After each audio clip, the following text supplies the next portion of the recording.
Këshilli i Qarkut në Vlorë vijon të ketë në fokus promovimin e turizmit, kulturës dhe traditës në të gjitha bashkitë e Qarkut.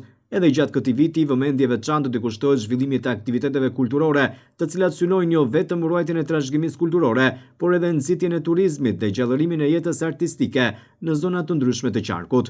Kryetari i Këshillit të Qarkut Ervis Moçka thekson se qëllimi kryesor është që institucionet të marrin përsipër iniciativa konkrete dhe të punohet me përkushtim për realizimin e tyre.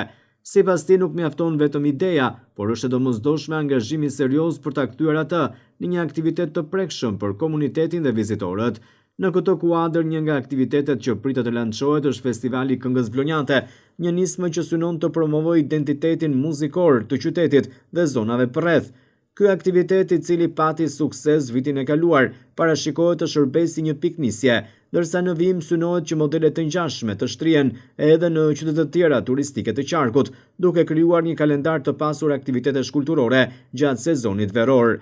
Po ashtu, gjatë muajit gusht pritet të zhvillohet Panairi Shije dhe Kulturë Delvinjote, një aktivitet tashmë i mirëpritur nga banorët dhe vizitorët. Ky panair synon të promovojë produkte tradicionale, gatimet karakteristike dhe vlerat kulturore të zonës së Delvinës, duke u kthyer në një atraksion të rëndësishëm për turizmin lokal. Në listën e aktiviteteve kulturore përfshihen edhe Festa e Drashovicës, e cila mban vlera historike dhe traditat e ershme, si dhe Festivali i Këngës Labe në Kot, një event që ruan dhe përcjell një nga pasuritë më të rëndësishme të trashëgimisë shpirtërore të jugut të vendit. Përveç këtyre janë planifikuar edhe aktivitete të tjera kulturore në qytetin e Vlorës, që do të jenë në zona të ndryshme. Qëllimi jonë është që të krijojmë diçka që të merret përsipër dhe të vazhdohet, dhe sigurisht edhe lançimi i një prej aktiviteteve më të mëdha dhe më të suksesshme që i ndodhi këtë vit Bashkisë Vlorë ishte edhe ai i Këngës Vlonjate. Ndërkohë që angazhimi u mor nga drejtori i teatrit që kjo të vazhdonte, duke caktuar dhe një emërtim.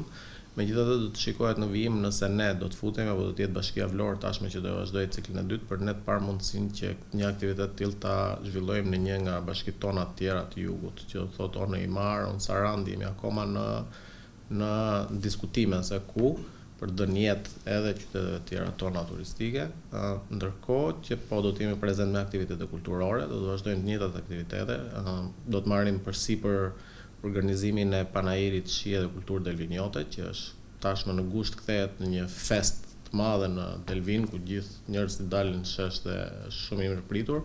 Po ashtu do të bashkëfinancojmë me Bashkinë Konispol të sofrës Konispolate, edhe kjo një traditë e nisur nga Bashkia e Konispolit, do të jemi prezent. Do të vazhdojmë me festën e Drashovicës dhe me festivalin të Këngës Labe në Kot, dhe disa aktivitete të vogla minor që do të zhvillojmë në Bashkinë Vlorë.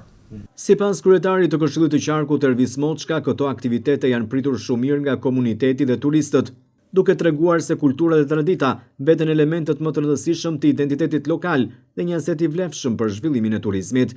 Ai thekson gjithashtu se për organizimin e një aktiviteti të suksesshëm është gjithmonë e nevojshme të ketë shpenzime të mëdha financiare.